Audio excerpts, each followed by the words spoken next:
മരണാനന്തര ചടങ്ങുകൾ ഓരോ നാട്ടിലും ഓരോ രീതിയിലാണ്. അത്തരത്തിൽ തമിഴ്നാട്ടിൽ നിന്നുള്ള വ്യത്യസ്തമായ ഒരു മരണാനന്തര ചടങ്ങിന്റെ വാർത്തയാണ് ഇന്ന് സോഷ്യൽ മീഡിയയിൽ ചർച്ചയായിരിക്കുന്നത്. നാഗമ്മാൾ എന്ന 96-കാരിയുടെ മരണം കുടുംബം വലിയ ആഘോഷമാക്കി മാറ്റി.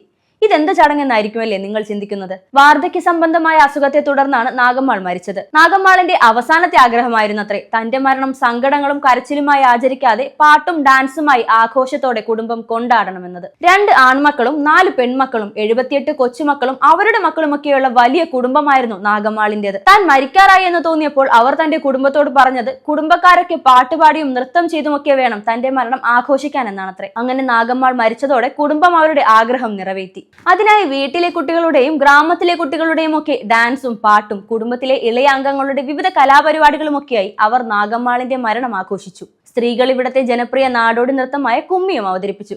അങ്ങനെ നാഗമ്മാളിന്റെ മരണം ഗ്രാമത്തിലെ ഒരു ഉത്സവം പോലെ തന്നെയായി.